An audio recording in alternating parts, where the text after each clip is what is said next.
Hi, welcome back to our ACOTAR series recap. Today, we're doing part 4 in our series of A Court of Mist and Fury because, we're really taking our time. We're enjoying this. Why rush? Why rush through a fun thing? This episode, we get to do lots of fun stuff. We get to finally go to the Court of Nightmares, which is one of my favorite scenes in the whole book. We get to see the Suriel again. It's a good time.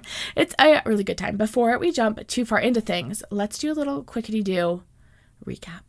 This book started with Feyre in the Spring Court. She's no longer there. She lives in Velaris full time with Rhys. She has completely said goodbye to Tamlin. She has been I'm literally never coming back there. Please leave me alone. I like to reflect on what my experience was reading this the first time through. And unfortunately at this point I was still worried about the blonde man. It was not as if I totally thought that Feyre and Tamlin were going to end up back together. I think at this point I was starting to kind of accept Rhys into my heart, but I was still so worried about him. I was still should someone go check on him? I'm sure he's unwell. And I'm sure he is, but that's really not our problem. We'll continue to talk about it as we go through the series when I finally firmly abandoned Tamlin. It's later than it should have been. It is later. It's not in this video. I was reflecting on this and I was this kind of makes sense. This is a pattern for me. I was also very much Team Gale in the Hunger Games books. And I know that's an unpopular opinion and often considered the wronged one. Although this week, after being wow, maybe I should look in the mirror and think about my choices as a reader, I saw multiple people talk about how they were Team Gale, including Allie Hazelwood. And I said, if Allie Hazelwood is Team Gale, then I feel I should be. This is not a Hunger Games podcast or a podcast in general. I mean, it's sort of like a podcast in that I talk for a long time and I do have a microphone now. So if that makes me a podcast I am. The Night Court girlies have been kind of working on this project of finding this book called the Book of Breathings, because the Book of Breathings, they've been told, will help nullify the cauldron. And the King of Hybern, who's the big bad of the series, is trying to get the cauldron. And so they need the Book of Breathings to counteract it. And so far they've stolen the first half from Summer Court. That was our big mission of the last video, but they still need the second half from the Mortal Queen. They just talked to the Mortal Queens and they said, hey, Mortal Queenies, can we please have some help? And also half of the Book of Breathings, the war with Hybern is coming to the island soon. And the Mortal Queenies were no, we have to protect everyone on the continent. There's way more people over there. And they were yeah, but there are people here. So maybe you could help us a little. And they were absolutely not. Also, we don't trust you, Rhys, and you're notoriously a bad guy, so why would we help you? And he's I'm a man of peace, you can trust me. And Moore said, yeah, you can trust me, I'm Moore. And everyone said, okay. And so they needed to figure out a way to get the Mortal Queens to trust Rhys. They went back to the townhouse in Velaris. Amren is waiting for them, and she immediately can tell that everything went badly because Rhys immediately sulks out into the garden without saying anything. He is a cranky fellow. Everyone just follows him out there. And Amren's if you're just gonna brood, that's totally fine, but I'm gonna go back to work. I'm not gonna sit around here and just watch you sulk. Fair enough, Amren.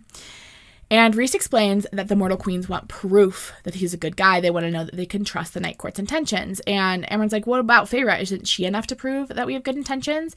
And Feyre kind of takes this personally because she feels Amren is saying Feyre didn't do a good job as her role of a mortal emissary. Rhys, noticing that Feyre's feelings have been hurt, says she's more than enough. Cassian's I have an idea. What if we just kill the Mortal Queens and then get new ones, and then the new ones are our friends? And Rhys is we don't have time for that. We have to move kind of quickly. Also, there's no way for us to get into the palace. Azriel's been doing reconnaissance work at the Mortal Queen's palace, trying to figure out their wards and their spies and all that sort of stuff. And he cannot find any way in through their shield. So it's unclear how they get an assassin in there. And Moore's I could just go and talk to them in the human realms. And Azriel's no, absolutely not, Moore. You shouldn't go to the human realms, because Sarah in this book is really pushing the Moore Azriel agenda hard. I don't think I ever cared about this, but I certainly don't care about it now. Anyway, Moore reminds him, I fought in the war, if you recall. And Azriel says, yeah, but they would just string you up just to make an example of you. This isn't a war. This would just be you going in to a palace where they don't like you. And the group realizes that if they can't go into the Queen's territory, then they need to find proof that the Queens can't ignore, that they can prove that Rhys is a upstanding citizen. And Rhys is I don't know what I could offer them as proof. And Feyre brings up Miriam and Prince Draken, and she doesn't totally know the whole story, but they just keep getting brought into this again and again. Miriam being another mortal who was made immortal through something. Her process was different than Feyre's, but a similar process nonetheless. And Feyre's like, maybe they could vouch. Yeah, maybe they could be like living proof. And then Rhys starts telling their story. So apparently 500 years ago in a southern Fey kingdom on the continent called the Blacklands, humans were enslaved to the Fey. Like all humans were enslaved. And Miriam was a half Fey female, but she was born into slavery because her mother was human. And then Amren's like, okay, Rhys, you're taking too long to tell this story. Like, we don't need her whole family tree. And so then Amren takes over telling the story. And she explains that Miriam was given as a wedding present to a foreign prince Draken. And then Draken like kind of had a moment where he was like, wait, slavery? That's bad. Having a slave bestie made him realize that slavery was bad. And so he let her escape. And then when Miriam escaped, she was found by Jurian, and she joined Jurian. Remember Jurian? He's from the eyeball ring. She joined Jurian's human army, and she becomes his lover. Okay? Still following? Years later, she runs into Draken again in a battle. And turns out he'd broken off his engagement and allied with the humans and had been searching for Miriam for 3 years. Miriam and Draken fall in love, and Jurian was blindsided. And Mor's like, no, he wasn't. Miriam very officially broke things off with Jurian before she got with Draken. And then Mor later says that Amarantha told Jurian that Miriam betrayed him for a Fey male, twisting the story to mess with him. Okay? Are you following? When in this tale did Jurian date Amarantha's sister? I don't know. That's not for us to know. I assume before that. Maybe after that. We're not done with the story. Miriam and Draken, everyone believed that Miriam and Draken perished during the war. Actually, they just faked their deaths, and now they live on a cutie little island in hiding. And Feyre was like, okay, great. They're alive and living like peacefully, Fae and humans all together. Let's just show the queens that. And Rhys is like, one, that doesn't prove anything about my character, Feyre. Remember, that's what they wanted. I don't know what that would actually prove. I guess that Fae can be nice sometimes. Two, it would be like a huge betrayal. Like even speaking about them is kind of a little bit of a betrayal. Like Miriam and Draken's biggest wish is to remain hidden and safe. They like fought in this war for years to like free the human people. They did it, and now their reward is they're supposed to go live on an island and be safe and sound and cozy. That never works out. Rhys is like, no. And Cassian's like, well, we might need their help anyway, because if war with Hybrid actually does break out, we're going to need Draken's aerial legion to come assist us. And Feyre's like, okay, whatever. Please keep this in your brain. We'll need it for the next book. And Feyre's like, okay, so what do we do instead? And Rhys says we show them Valaris. And Mor's like, what? And Feyre's like, no, you can't bring them here. Like, absolutely not. And Rhys is like, of course not. Valaris is too great. Hosting them would result in bloodshed. I merely plan to show them. And Azriel's like, that they won't believe it if you like show them with your like mind magic. They'll just think it's like a magic trick. They'll literally think you made it up. And Rhys says then I'll play by their rules. And Rhys turns to Mor and says, send word to your father. We're going to pay him and my other court a visit. They're headed to the Court of Nightmares. And the reason they're headed to the Court of Nightmares is to retrieve the Veritas Orb, which is this ancient object infused with like the truth magic that runs through Mor's bloodline. What is truth magic? Can Mor lie? Yeah, I believe so. Maybe she can't. That seems like a bad superpower. Mor, Cassian, and Feyre will be the ones making the public visit to the human city to avoid suspicion, while Azriel steals the orb from Mor's father. That night, Feyre wanders around Valaris, eventually walking towards the artist quarter, which is known as like the Rainbow, I think. Are those the same thing? Pretty sure they are. I think like the Rainbow might be like the broader downtown area, and the artist quarter is like a smaller section of that, but I'm not 100%. Though she's like been in Valaris for nearly 2 months at this point and has like walked around a lot and explored a lot, she still hasn't really been able to bring herself to walk through the artist quarter, and she's like looking in on it. She hasn't actually walked through it, and she's like struck by the beauty of it and the risk that Rhys is really taking to expose his whole city to outsiders just for like a shot at peace, for a shot of safety for the human lands. She's like hoping to feel inspired by this and like inspired by all the colors of the artist quarter. But she's not. Nothing comes to her, so she heads home. When she gets home, Rhys is waiting for her, his face grim. And Feyre's like, hey, dude, what's going on? And he is like, well, I'm actually like debating asking you to stay behind tomorrow. And Feyre is like immediately like upset. She's like, this immediately like brings her right back to being at Tamlin's and thinking that like Rhys might like lock her up and start like denying her access to these like adventures and bits of information. And Rhys is like, no. but like what I need to become tomorrow, like the show I'll have to put on as like High Lord of the like Court of Nightmares is not something I'm really excited about you seeing. He explains like he's gonna have to like treat her and other people like with cruelty, and he doesn't love that vibe for them. And Feyre's like, why don't you want me to see that? And Rhys replies, you've only just started looking at me like I'm not a monster. I can't stomach the idea of anything you see tomorrow putting you back in that place under the mountain. And it's the first time Feyre has like remembered that the Court of Nightmares is actually what Under the Mountain, Amarantha's city, was kind of modeled after. And the Court of Nightmares is underground. Like she's going to have to go into an underground city. But this time she's like thinking to herself, she like doesn't get quite as panicky as she did when she was going to the jail with a bone carver or contemplating doing anything underground before, because she knows this time she won't be going alone. She has Cassian and Azriel and Mor and Rhys coming with her. Like she has her friends with her. She waits for the panic to come, like the cold sweat to rush over her at the thought of going underground, but it just like never does. And she says to Rhys, let me help in whatever way I can. And Rhys is like, okay, the role you're going to have to play though is not a pleasant one. And Feyre just says, I trust you. So that being all settled, Rhys decides to kind of fill her in a little bit more about the dynamics of the Court of Nightmares, particularly Mor's place there. He tells like a more thorough story of like what happened with Mor. So he was there the day that Mor was sold into marriage, and she was sold to Eris, the eldest son of the High Lord of Autumn, by Keir, her father. And she was 17 at the time. And Eris had a reputation for cruelty, and Mor was like begging to not be sold into this marriage and begged Rhys to not let it happen. And so Rhys brought Mor to the Illyrian War Camps for a few days to like try to figure out a solution.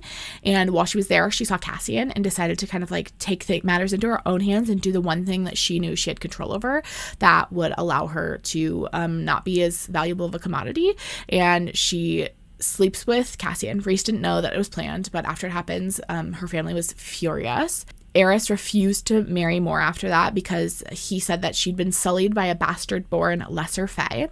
And then her family tortured her, brutally maimed her, and nailed a note to her body that said that she was now Eris's problem. They were like, no, your problem now, and like dumped her on the border of the Autumn Court. Azriel was the one who ended up finding her a day later, and he was so mad that Rhys could barely keep him from slaughtering both courts, from both Autumn Court and Court of Nightmares. And then Feyre says something that I'm confused by.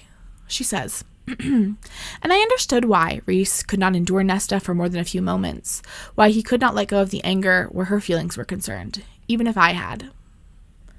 I'm sorry, I forgot the part where Nesta nailed a note to your body, Feyre. Like, what do you mean? I like assume it's because Rhys feels that Nesta should have protected Feyre and didn't take care of her in a way family should, just like Mor's family did. But like, I'm truly struggling with the connection here. I also like, maybe it's because Nesta like views a lot of her and her sister's value in coming from marriage, but like that's not Nesta's fault. Like Nesta lives in a society where her real value is marriage. To quote Greta Gerwig's Little Women adaptation. So don't sit there and tell me that marriage is not an economic proposition, because it is. It may not be for you, but it certainly is for me. Nesta has always kind of viewed their way out of poverty as marriage. And like, maybe that's it. I truly don't understand this. You know, one, I'm a Nesta defender till the day I die. If you see me not defending Nesta, please call someone. Say, this woman needs help. She's clearly unwell. Because Nesta's my gal. I would defend her. She could kill literally everyone. And I'd say, guys, I know this wasn't a great choice, but she was having a bad day. But I don't even know what I'm defending her against here. But Feyre reaches out, grabs Rhys's hand and says, tell me what I need to do tomorrow. And so then they head to the Night Court. And the next chapter starts that Feyre, I think it says Feyre is not frightened, but I put in my notes, Feyre is not afraid. Her name is Feyre Archeron, and she is not afraid. Not of the role Rhys had asked her to play today, not of the roaring winds as they winnowed into the snow-capped mountain range, not of the punishing drop as Rhys flew them between peaks and valleys. So like flying to the Court of Nightmares, and Rhys and Feyre are flying together, and she can tell that Rhys is like very nervous about what is about to happen because he doesn't want Feyre to see him being mean. And so she starts to flirt with him to make him feel better. And she says to Rhys, Airman and Mor told me that the span of Illyrian's wings say a lot about the size of their other parts. And Rhys says, did they now? And Feyre's like, They also said Azriel has the biggest wings. And Rhys says, when we return home, let's get out the measuring stick, shall we?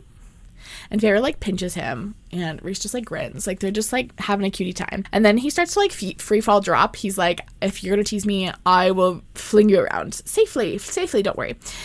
And Rhys says to her, you're willing to brave my brand of darkness, put up your own. face the weaver and nearly drown, but a little free fall makes you scream.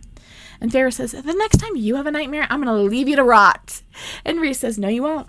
You see me naked too much. And they're still laughing, having a silly little time when all of this, oh, no, not quite yet. I forgot about this part. Then Feyre reaches out and she starts stroking Rhys' wings because she's just curious what they feel like.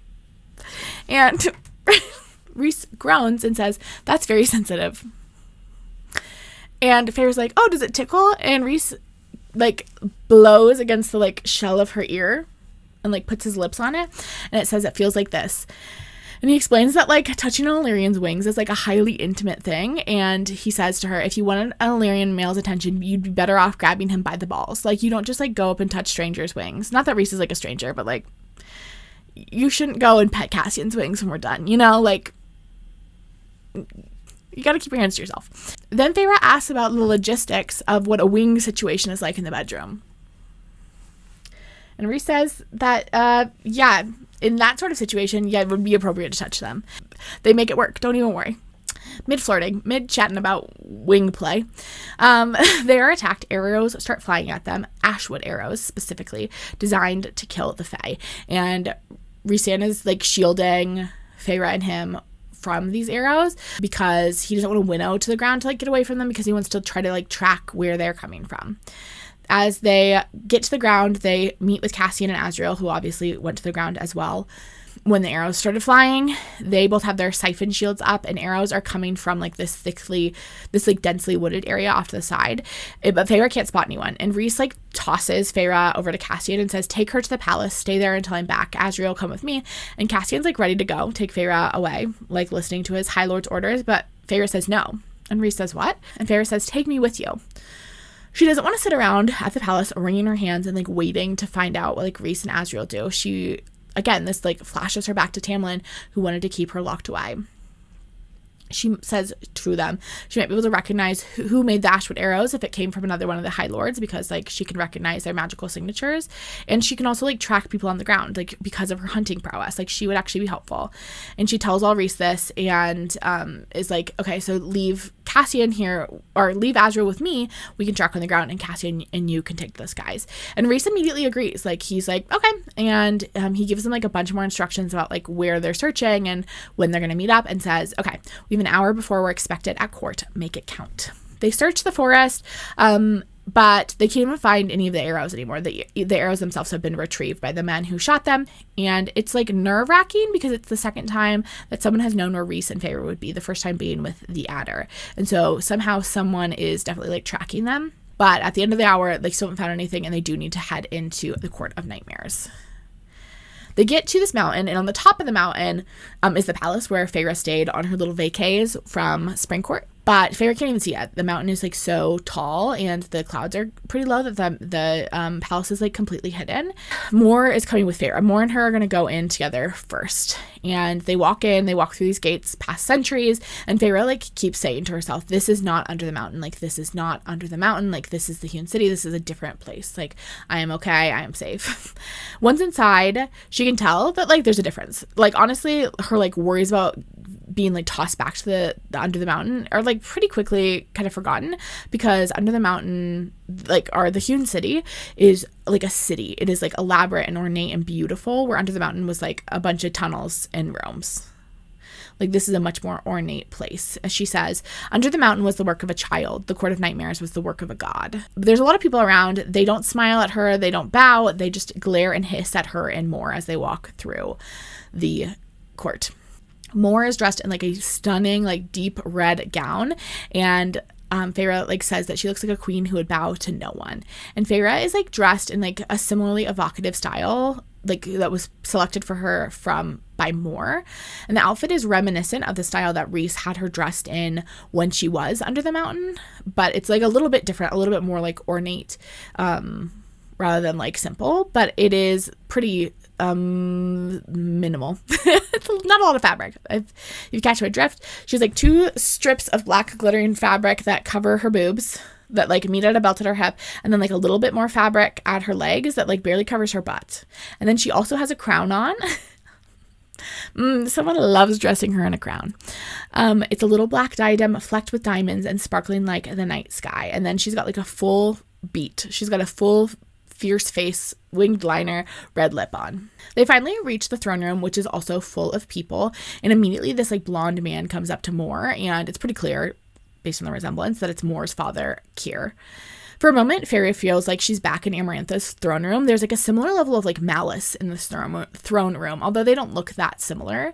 There's just this like hostile vibe. And then Keir says to Mor, "Where is he?" And Mor shrugs. "He arrives when he wishes to."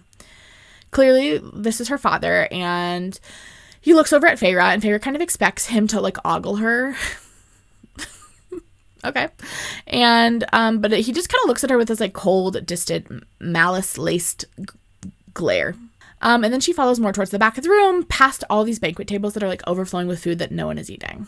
Then Mor walks up to the dais and says to everyone, "Your High Lord approaches. He is in a foul mood, so I suggest being on your best behavior, unless you wish to be the evening's entertainment."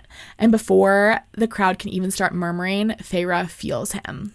She says that the very rock beneath her feet begins to tremble as like his magic fills the whole mountain. A pulsing, steady beat his footsteps, as if the mountain itself shuddered at each touch. And everyone goes still, obviously. They're like, whoa, this is crazy. Mor is standing like right next to Feyre with her chin high, but Feyre remembers her role. Her role is not to kind of be acting as if she's Rhysand's equal, but acting as if she's like his newest like plaything. And so she keeps her chin low, watching like from beneath her brows. And Cassian and Azriel enter before Rhys, and they are not like the friendly version of the boys that she knows. Like all of like the friendliness and comfort like niceness that the boys had and that she knows they have is gone. They are menacing, intimidating, and otherworldly. They each have 7 siphons on, one on each hand, one in the center of their chest, one on each shoulder, and one on each knee. And for a moment, Feyre's own knees shake. She finally understands why the camp lords were so intimidated by the boys, because most Illyrians need 1 siphon and the boys have 7. The boys are looking fierce as they head up to the dais to stand next to Mor. And Azriel is scanning the room, looking at each person like they're a potential threat. And Feyre thinks about the story that Rhys told her the night before, how these people had tried to sell a 17-year-old girl into marriage with a sadist, how they had brutalized her in ways that Feyre wouldn't even let herself consider. And now they lived in utter terror of the 3 companions on the dais. Good. They should be afraid of them and afraid of me. And then Rhysand appears, and he completely has released the damper on his magic. Like he's like letting it flow, and you can just like feel it like in the air how powerful he is. Feyre says his power filled the room, the castle, the mountain, the world. It had no end and no beginning. He doesn't have his wings out. He doesn't have weapons. He's not like a warrior. He's not looking like his brothers. He's looking like the elegant, cruel High Lord that like everyone believes he is. His hands are in his pockets, and he's dressed in like all black per usual, and on his head sits a crown made of stars. And Feyre thinks, this is not the male I woke from nightmares, not the one I drank with on a rooftop. This is the most powerful High Lord ever born, the face of dreams and nightmares. As Rhys walks into the room, Mor kind of like starts everyone kneeling for their High Lord. She drops to one knee and bows. Cassie and Azriel follow suit, and the entire room bows, including Feyre, obviously. The floor is so polished that Feyre can see her own reflection. She can see her red lips like coming back to her. And Rhys says to the room, well, looks like you're all on time for once. And Cassian looks up and just gives him like a half grin. It's so good. And then Rhys reaches for Feyre. Everyone is still bowing, and he holds her chin, lifts her face, and Feyre like enters into a role as like distraction and novelty. And Rhys says to her, welcome to my home, Feyre, Cursebreaker. And he leads her up to the throne, and he perches her on his lap. He perches her on his lap. Feyre is to play the role of like the High Lord's plaything, the version of herself she had become for Rhys onto the mountain. It is like something that Mor's father would be like very interested in and wanting to like carefully test also, because everyone knows that she used to be at Spring Court, and so I think there's a fear for like the Court of Nightmares that she's maybe like an agent for Tamlin still. Rhys's hands are so cold as they like slide along her waist and thighs that she kind of like flinches, and he feels it because he warms them up with his magic, and then his thumb kind of like curves around the inside of her thigh and kind of like soothes some circles over there as if to say sorry. The whole room is still bowing. The whole room is still bowing while all of this is happening, just so you know. Feyre says, as if they had once tried to rise and had learned the consequences. And then Rhys leans into Feyre's ear and whispers to her, try not to let it go to your head. And Feyre goes, what? And Rhys whispering, like loud enough so everyone can hear. This is not just for Feyre. This is for everyone overhearing. And Rhys says to her that every male in here is contemplating what they'd be willing to give up in order to get that pretty red mouth of yours on them. And Feyre is kind of braced for the blush, the shyness, the modesty that she's trained to have. But instead she thinks, no, I am beautiful. I am strong. I triumphed. I survived, just as Mor had survived this horrible poisoned house. And so she smiles, the first smile of this new mask. And she lets everyone see not only her red lips, but also her teeth. Rhys just continues to touch her all over the place. His hands are all over her. He's got a hand on her rib. He's got another one on her thigh. And they're both moving. He's rubbing her. Okay. And she knew this would happen. They had a conversation about this.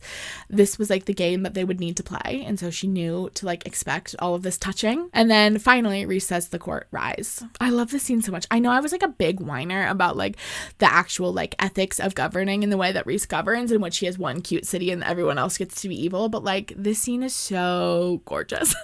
This scene might be worth it. Rhys dismisses his court. So he tells Azriel and Cassian and Mor to go hang out, go play, I think he says to them. And then he calls Keir, Mor's father, up to the throne to kind of chat with him and get the debrief of what's happening. And then Cassian and Azriel both kind of mean mug Keir as he comes up, and both of them are we know what you did to Mor and we'll never forget it. And then Rhys is report. The whole time he is touching Feyre, just casually caressing her. Okay, you have to keep that in your mind, that his hands are up on her booty cheek. A lot of sensual caressing. Keir says, greetings, my lord, and greetings to your guest. And Rhys says, she's lovely, isn't she? And Keir's indeed. Anyway, there's little to report, my lord. All has been quiet since your last visit. And Rhys is no, for me to punish. And Keir says, no. I mean, we could find some if you wanted. That guy's kind of annoying. And Rhys is oh, that's a pity. No, that's fine. And then he bites Feyre's earlobe. How necessary is this? I don't know. It's a good distraction. I would be distracted. Can you imagine? Can you imagine trying to report something to your boss who just shows up randomly sometimes, and he has a girlfriend that he has in his lab, and he bites her ear while you're trying to talk to him? I would be distracted. I would be distracted because I'd be making good notes of that, because that's the kind of story you want to bring to brunch with the girlies. Also, I'm super curious what their meeting looked like when Rhys was explaining the details of what he would need to do. He was hey girl, I might need to bite your earlobe. How detailed did he get? He's okay, I'm gonna be touching up your leg. Hand might cup a butt cheek. Are we really going over the details? Meanwhile, Feyre's enjoying this. She's leaning back against Rhys as Rhys continues to caress her, and she's he smells so delicious. Feyre is enjoying this. She's I'm enjoying this a little too much, and Rhys notices, and she starts to get embarrassed because she knows that Rhys is noticing that she's enjoying this. And really not a single soul in the world would blame you. No one's blaming you. Keir continues to give an update, and Rhys continues to just pat Feyre's bare thighs. And Feyre can't even focus. She's not listening to Keir. She is so completely consumed by the fact that Rhys is just kind of stroking her and how lovely it is. Also, his caresses are getting higher every time. Meanwhile, Keir is listing expenses. He's trying to give a business. He's trying to give the expense report for the month. And Rhys is just nodding, adding some commentary. There's music. There's a whole party going on. And Feyre thinks, I was sitting in his lap, his own personal plaything, his every touch visible to them, and yet it might as well have just been the two of us. Keir says, he cannot help himself from saying something at this point. He says to her, I had heard the rumors, but I didn't quite believe them. And then he looks at Feyre's boobs and how wide her legs are stretched, because at this point her legs are spread. Rhys's hand dangerously close to her crotch at this point. Keir says, but it seems true. Tamlin's pet is now owned by another master. And Rhys says, you should see how I make her beg. And Keir says, I assume you brought her here to make a statement? And Rhys says, everything I do is a statement. And Keir says, of course, this one it seems you enjoy putting in cobwebs and crowns. And then he's clearly grossed out. Which, I'm sorry. I know Keir is the evil guy, and I support Keir hate. He seems like a bad dude. But this is inappropriate for a business meeting. And she is wearing next to nothing with a little tiara. I'm just saying, I don't blame him for the side comment. I probably would have said something sooner. But Feyre doesn't like the note of disgust in his voice, and Rhys's hands paused. And Feyre says, in a voice that belonged to another woman, perhaps I'll put a leash on you. And Rhys, she can feel Rhys's approval through the bond. And then he says out loud to Keir, she does enjoy playing. Get her some wine. Like, making it clear that, like, to be honest, even though you think she's just some plaything, she actually kind of ranks higher than you in this situation. Rhys still can't break from this, like, act, this, like, mask that he's put on, but he does give Feyre a little apologetic kiss on her neck. Again, it's just to buy Azriel some more time. It's not because they're having a nice time, okay? Don't get it twisted. Don't get it twisted. And Feyre thinks, I wondered then, with his hands beneath my breasts and between my legs, what would Rhys give of himself? Wondered if perhaps the arrogance, the swagger masked a male who thought he wasn't worth very much. She turns to look at him and he's almost unrecognizable. There's like nothing warm about his face, nothing of the friend that she's made over the last few months. And she breaks open her shield. She like cracks it open wide enough just to like shout down the bond to him. And he's like, hey, what? And then opens his just a crack so she can like slip through to speak with him. And Feyre says, you are good, Rhys. You are kind. This mask does not scare me. I see beneath it. You know Rhys loved this. You know this like warmed the cockles of Rhys's heart. You know he needed that. Things escalate. Hands are getting close to parts of Feyre that should be covered by her dress. Okay, we are in a room still. We've got to keep things at least PG-13. And she's still, enjoying herself. And Rhys says to her, easy, if you become a living candle, poor Keir will have to throw a hissy fit and then you will ruin the party for everyone. Because, yeah, Feyre is like pretty close to spontaneously combusting. And Feyre thinks to herself, I actually don't care. I've been so cold, so lonely for so long, and now my body cried out at the contact, at the joy of being touched and held and alive. By the time she remembers they're in public, Keir is just like sitting there holding her wine, waiting for a moment where they're not like fondling each other. And then Rhys leans out and licks Feyre's neck while staring directly at Keir. Okay. And Rhys mentally says to Feyre, I think he's so disgusted that he might have just given me the orb in order to get out of here. And that's fair. And Feyre says, you and I put on a good show. And then Feyre shifts in Rhys's lap and can tell that Rhys has also enjoyed this. And Rhys is touching her a lot, and it's very clear that Feyre is getting into it. And she's a little embarrassed by like how into it she's getting, and Rhys senses this and is like, it's fine, it's nothing, it's just your body reacting. And Feyre says, cause you're so irresistible, which is clearly sarcastic, but also she's like trying to hide the fact that she is truly mortified at this. And her embarrassment is like very visible, but Rhys laughs anyway. We danced around and teased and taunted each other for months. Maybe it was my body's reaction, maybe it was his, but the taste of him threatened to destroy me, consume me. And then she remembers Tamlin, and she and I both are like, oh, but what about Tamlin? Like, they barely broke up 2 months ago, and she's already like being publicly groped by another. It's not a great look. It makes her nauseous. She's like paste a smile on her face and push through. But thankfully, she's like almost done with like her lap sitting duties because Azriel is back. He gives Rhys a nod that he's stolen it. Mor walks over to Azriel, puts a hand on him, and like that's all part of the facade. The scheme of this is that Azriel and Mor are like together. They want to like spark rumors that like maybe if anyone noticed Azriel was gone, that like they would just like assume they'd been off together. It's just like the cover story. And then Rhys finally gestures for Keir to come up to the dais and give Feyre her glass of wine, and Rhys says to him, should I test it for poison?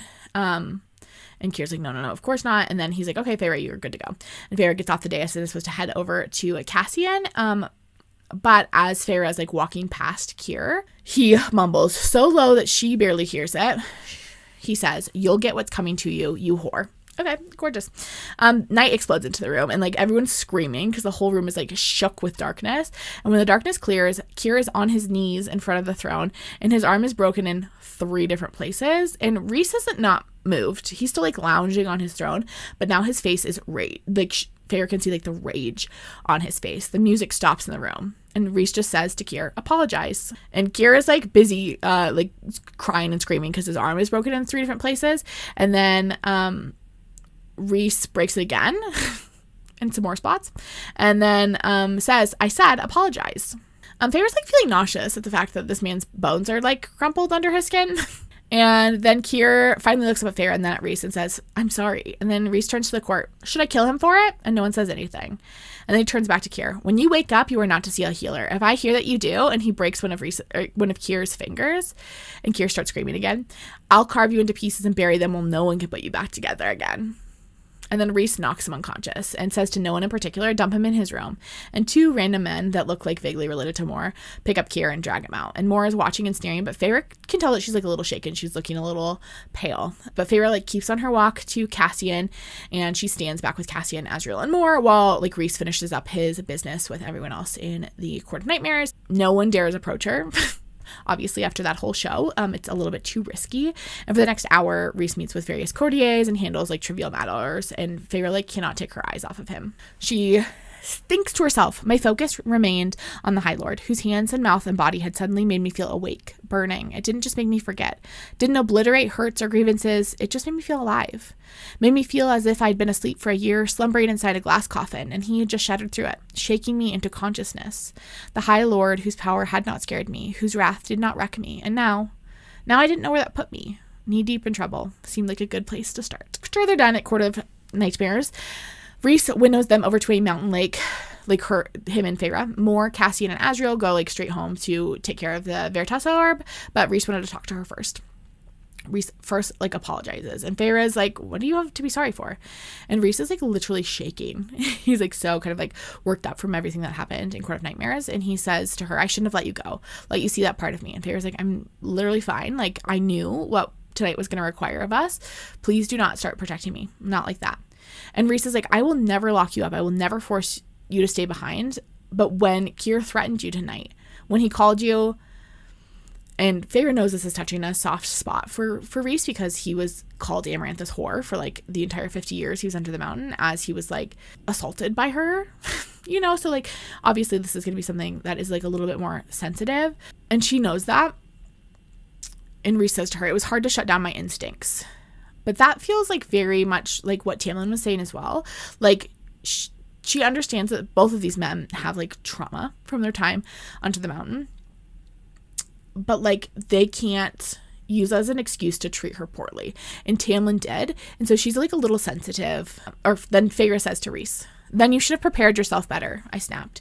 You seemed to be going along with it just fine until Keir said, and Rhys says, I will kill anyone who harms you. I will kill them and take a damn long time doing it, he panted.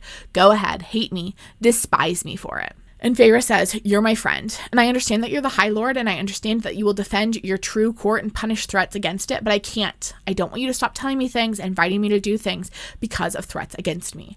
And Rhys is like, I am not him, I will never be him. Act like him. He locked you up and let you wither and die. I'm just saying I want to protect you. And Feyre's like, that sounds a lot like what Tamlin was saying. I'm not hearing a difference. And Rhys is like, there is a difference. And Feyre is like, he tried. And Rhys goes, stop comparing me to him. The words cut me short. I blinked. You think I don't know how stories get written? How this story will be written? Rhys put his hands on his chest, his face more open, more anguished than I'd seen it. I am the Dark Lord who stole away the Bride of Spring. I am a demon and a nightmare, and I will meet a bad end. He is the Golden Prince, the hero, who will get to keep you as his reward for not dying of stupidity and arrogance. And then Feyre really hates this. This like makes Feyre really mad, even though she like is like under the emotional level and the logical level of her brain. She knows this is again just Rhys responding in like a fight or flight sort of way, as like a PTSD response, that he's feeling like very vulnerable and like a little scared and worked up. She still doesn't love the idea of being treated as like a prize that someone wins at the end of a story. She's not the footnote in someone else's life, drawing hearts in the bylines, always taking up too much space or time, she says, in fact. What about my story? What about my reward? What about what I want? And Rhys is like, what do you want, Feyre? And Feyre doesn't have an answer. She doesn't know. Not anymore. And then Rhys says, okay, I thought so. Perhaps you should take some time to figure that out one of these days.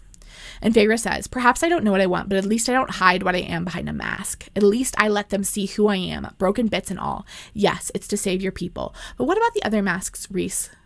What about letting your friends see your real face? But maybe it's easier not to, because what if you did let someone in? And what if they saw everything and still walked away? Who could blame them? Who would want to bother with that sort of mess? And Rhys literally flinches at that. And Feyre realizes she went a little too hard. She went a little too hard on Rhys, okay? He's out here trying his best. He had a rough day. And Rhys is like, let's go home. And he immediately winnows them back to the townhouse in Valaris. Everyone is waiting back at the townhouse in Valaris. And Feyre immediately like says goodnight and heads up to her room. She's still dressed in like the scraps of fabric, and she doesn't feel comfortable in them in Valaris. But she actually doesn't go straight to bed. She actually goes to the garden and like hopes Rhys will follow her. She wants to like apologize to him because she does feel bad. She like was really mean, and it was a little uncalled for. She'd just been like worked up, and Rhys's anger like had been somewhat justified, but she was feeling like very kind of like triggered by the way that he was talking about it, because because of the way Talon had used like protecting her as this way to defend his actions of locking her away. And she thinks to herself, like, maybe it's time to admit that, like, she does want to be with Rhys. She wants to, like, she's, like, feels healed enough to at least try to have a, like, relationship with him.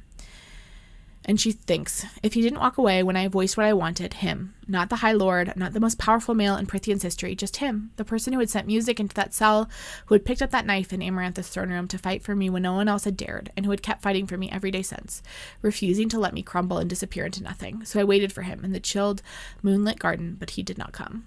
Okay, Feyre, maybe you should have told him you were going to be out there. Just a suggestion. The next day, Rhys isn't at breakfast or lunch. He's not in the townhouse at all. He's made himself sparse. What? I don't know what it's supposed to be. He's not, the next day, Rhys isn't at breakfast or at lunch. He's like not in the townhouse at all. Feyre tries to send him a note by writing a message on a piece of paper, as they normally do, and waiting until it disappears, but like doesn't even disappear. So obviously she just like chucks it in the fire, gets frustrated immediately, and says, never mind. And she decides to head to Amaran's instead. And she gets to Amaran's and she's like, Amaran's like, hey, you're the reason that Rhys wanted to bite my head off this morning. And Feyre's like, do you know where he's gone?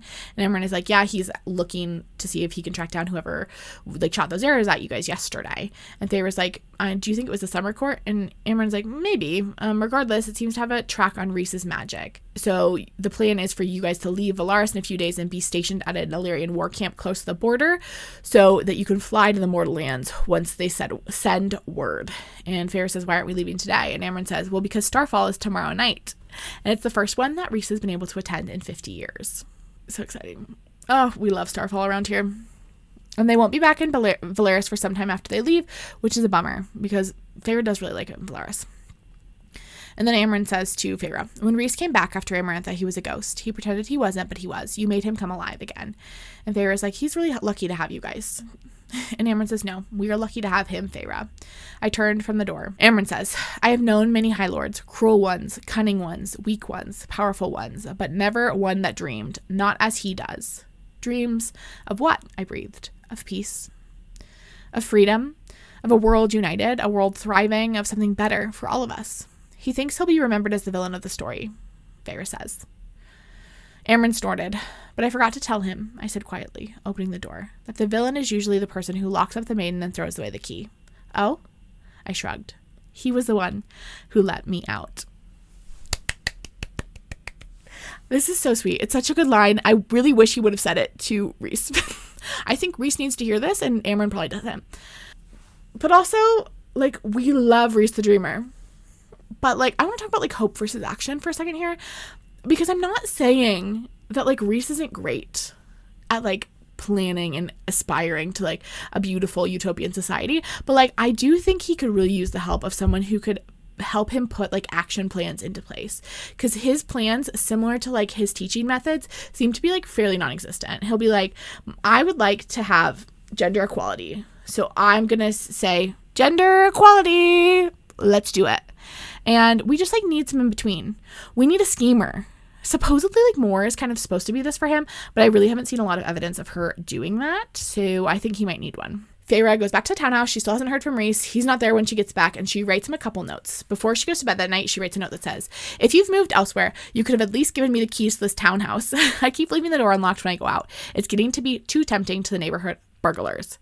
And the next day, first thing in the morning, she writes, Cassian says you're still sulking in the House of Wind. What an un-High Lord-like behavior. What of my training? Again, no response to that one. And then this afternoon, she's like getting ready for Starfall. The girlies are getting her all dressed, and she writes a note to Rhys that says, finally, is this punishment? Do people in your inner circle not get second chances if they piss you off? You are a hateful coward. And that one finally vanishes. And she like waits the whole time the girls are getting her ready for the return note, but like none ever comes. Feyre is looking gorgy-porgy in a stunning pale blue gown. It's said that she like looks like a fallen star. It is like fully bedazzled, long sleeve, but like tight. She heads up to the roof, and Cassian's up there, and he's looking lovely as well. He's going to fly her up to the House of Wind. They've still been trading over the past few days, even though Rhys isn't talking to her, and they have been chatting about their childhoods and just like having a great time. Like really, Feyre is like really forming like individual friendships outside of her relationship with Rhys with like each member of the inner circle. Cassian says to her as he like takes a glance at her, he says, one, she's looking lovely. He compliments her. And then he says to her, with all those gems and beads, you might be too heavy to carry. I hope you've been practicing your winnowing just in case I drop you. Because she can't winnow consistently. That's like one of the powers that she did that once with the adder, but she hasn't really been able to do it since. Feyre gets the party and immediately spots Mor and Azriel and thinks they're my friends. And it's like this moment where she's like, oh my gosh, I have friends. I'm so happy for her. Azriel is, meanwhile, gazing longingly at Mor. Okay. Again, Sarah, you will never make me care. And then Mor says to Feyre, it won't be long now. And Feyre says, until what? Everyone has like refused to tell her what to expect at Starfall. She doesn't know what it is, just that like this is a big important holiday and everyone meets up at that House of Wind. And Mor makes a comment about how Amren would have stolen the dress right off of Feyre if she was there, but she doesn't come to Starfall because it disturbs her. Girlies who know more about ACOTAR and Sarah J. Maas than I do, is this ever explained? Do we know why Amren is scared of Starfall? Like, I'm sure there are, like, vague theories, but do we, like, ever learn for sure? Because we don't totally know, spoiler for, like, 3 seconds from now, but we don't totally know what Starfall is. We don't find out here. We kind of have a vague idea. Anyway, if you actually know why Amren's scared of Starfall, please let me know. I would love to know. I'm curious about it. And then Mor asks Feyre, are you ready for tomorrow? When they're headed to the Illyrian War Camp. And Feyre is. And then she asks more about the Cassian Azriel love triangle. I don't care. Sarah, you cannot make me. Mor explains how the original hookup happened between her and Cassian, but they've never hooked up again. Okay. And then Rhys arrives. And he says to Feyre, I wanted to leave this line out, but I don't think it would be just. You know, sometimes we have to put the lines that make Rhys a little icky. And he says to Feyre, you look like a woman again. Because she's like gained some weight back and is dressed in a nice, I don't know. I don't like it. It really icks me out. Sometimes we can't hide from the icks of our favorites. Mor points it out. Mor's like, ew, you really know how to compliment a female, cousin. Also, the fact that everyone's called females is kind of weird. It does give weird vibes. I think it's just the people who use the word females in our modern lexicon are normally not the best of men, you know? Anyway, Feyre says, do you plan to ignore me some more? To Rhys. And Rhys says, I'm here now, aren't I? Wouldn't want you to call me a hateful coward again. I wasn't punishing you. I just needed time. And then the first stars start to fall, and we get to see why Starfall is called Starfall. And there are just like thousands of these like, they look like stars, like literally falling in the sky. And Feyre describes them as living fireworks. And then music starts playing and people are dancing. Feyre and Rhys just kind of like linger on the edges and watch. Cassian, Mor, and Azriel are like all dancing. And Rhys is like watching this, and Feyre can like see the sadness on him, as if he's realizing he's like mourning the loss of the past 50 years of this, like the 50 years he didn't get to see. And also recognizing that like they might not get another one after this one. If they're about to descend into war, like maybe it'll be another 50 years or never again, or he'll get to see this moment. And there's just like, there's a heaviness with that. And then Rhys kind of like sees Feyre watching him, and he takes her hand and pulls her away and says, there's a better, quieter place to watch. And he takes her upstairs to one of the private balconies, and they sit up on the railing of the balcony. And Feyre's a little nervous to sit on the balcony because the House of Wind is so, is so intensely tall. It is like sitting on the rim of the Grand Canyon. That is where they're sitting. They're sitting on the edge of the Grand Canyon, but it's not even the edge. It's like sitting on a railing at the edge of the Grand Canyon to watch these. And Rhys promises he'll catch her, and he'll have plenty of time. If you're free-falling 2 miles, how long will it take you? I'm going to Google it and see. Quite a quick Google search. If you're going to free-fall about 2 miles with no air resistance, it would be 25 seconds. But with some air resistance, so like a real-life free-fall, it'd be probably closer to 60 seconds. So he's like a full minute to catch her before she hits the ground. So that's great. Rhys says to her, if you fell, you know I'd bothered to save you before you hit the ground. And Feyre says, but not until I was close to death. And Rhys says, maybe. And Feyre says, as punishment for what I said to you. And Rhys is like, I said some horrible things too. And Feyre's like, I didn't mean it. I meant it more about myself than you, and I'm sorry. And Rhys is like, you were right though. I stayed away because you were right. Though I'm glad to hear my absence felt like a punishment. We get some updates. We find out that the Mortal Queens have still not responded to their request to meet again. And then they start talking about the stars. And Rhys explains that no one knows what the stars are, that they're just like, they think that they're just like spirits on a yearly migration somewhere, but they don't know why they pick this date to appear, why they appear all at once. I don't think we ever really totally find out what is happening here. I hope we do. But Rhys mentions that the numbers are decreasing each year, but like thousands still will continue at dawn. And then he kind of talks about why this date feels particularly heavy for him now. He says, every year that I was under the mountain and Starfall came around, Amarantha made sure that I serviced her. The entire night. Starfall is no secret, even to outsiders. Even the Court of Nightmare crawls out of the hewn city to look up at the sky, so she knew. She knew what it meant to me. This is so mean. Sometimes I'll talk about my favorite villains who are always the girlies. The girlies in a Sarah J. Maas novel are gonna be my favorite villains. And I love them, but like also then they'll do something like truly like heinously evil and I'll be like, okay, well, you didn't need to do that part. And this does like really hurt my feelings. But Rhys continues. He says, I got through it by reminding myself that my friends were safe, that Valaris was safe. Nothing else mattered so long as that. She could use my body however she wanted. I didn't care. And Feyre's like, okay, so why aren't you down there celebrating with them? Now they're safe and you are with them. And Rhys says, they don't know what she did to me on Starfall. I don't want to ruin their night. And Feyre says, I don't think it would. I think they would be happy if you let them shoulder the burden. And Rhys is like, the same way you rely on others to help with your own troubles, Feyre. They're just like staring at each other. There's this moment with like a tense emotional weight of like what they're both trying to like struggle through. And then one of the stars like whacks Feyre in the face, like almost in the eye. And Rhys starts laughing. And Feyre's like annoyed. She's like, I could have been blind. And she wipes her hand and she comes away and it's like flecked with glow in the dark. Like the star, that like is gross. If it's a spirit, I think I'd be really grossed out by this in reality. I think it sounds really gorgeous, but like getting hit with just like globs of organic mystery matter, no thank you. And Feyre's trying to wipe it off her face and Rhys is like, don't, it looks like your freckles are glowing. And Feyre goes to shove him off the balcony, but then he gets hit in the face by one too.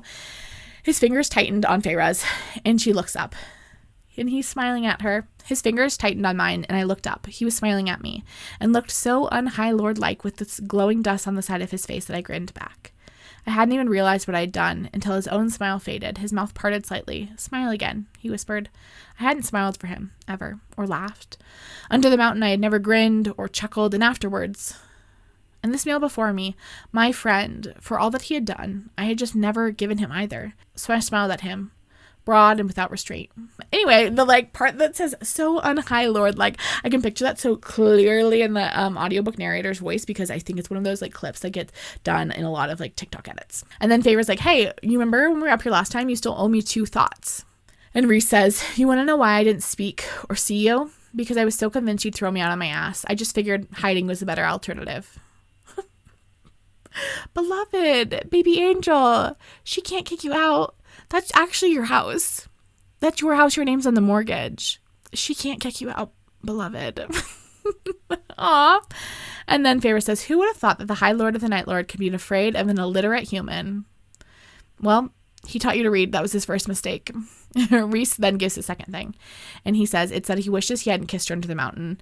The kiss, remember, was the thing he had done when Tamlin had gotten Feyre in that like coat closet and had been like making out with her, and then Rhys came in and was kissing Feyre to like prevent Amarantha from knowing that like the two of them had been together. And he apologizes because like it was like not a pleasant experience for Feyre, and he was like jealous and angry, and he like really hates that their first kiss came from that sort of situation. And then Feyre, being like the bravest girl in all the land, to be honest, is like, hey Rhys, do you want to dance with me? She says, down there with them, where the music beckoned, where life beckoned, where he should spend the night with his friends, and where I wanted to spend it with them too. Even the strangers in attendance. I did not mind stepping out of the shadows, did not mind even being in the shadows to begin with, so long as he was with me. My friend, through so many dangers, who had fought for me when no one else would, even myself. And then Rhys says to her, of course I'll dance with you all night if you wish. And Feyre says, even if I step on your toes? And Rhys says, even then. And then he kisses her on the cheek and he says, I am very glad I met you, Feyre. And Feyre says, come on, let's go dance. And then it's very cute. It's very sweet. And I have a note here that says, reminder, the first time I read this, I was still so worried about Tamlin. Please, someone send help to former me. Illyrian War Camp time. Mor winnows them all in since Rhys's magic has a trace on it, so he can't winnow. They all had a lovely time at Starfall. Rhys and her danced together and they stayed out until like dawn. Amren is staying back in Valaris to continue her work on translating the book. Feyre is still kind of feeling guilty over the whole Tamlin situation. It's only been 2 months since she left him. And now, like, looking back, this does feel silly, but I do have to recall that I was on the same page as her. So, like, can't blame her for it totally because, like, I was doing the same thing. They arrive at war camp. Shockingly, it's not super cheerful. It's like pretty practical, pretty joyless. And she's thinking about what it would be like to be like a child growing up here and how all the boys grew up here. And more immediately is like, I hate this place. I think it should be burned to the ground. And then a man comes up to them and is like, another camp inspection. Your dog, Cassian, don't talk about Cassian that way, was here just the other week. The girls are training. And Cassian's like, where? I don't see any women up in the fighting rings. And the guy is like, they do chores first, and then when they finish, they get to train. And then Rhys says, pleasant as it always is to see you, Devlin, there are two matters at hand. First, the girls, as you were clearly told by Cassian, are to train before chores, not after. Get them to the pitch now. Second, we will be staying here for the time being. Clear out my mother's old house. No need for a housekeeper. We'll look after herself. The man, Lord Devlin, who's like the head of the camp, grumbles about this and is like, I already have people staying in the house. And Rhys is like, I literally don't care. Get them out. But obviously he like can't ignore Rhys's order. And then Lord Devlin looks over at Feyre and says, another like that creature you bring here?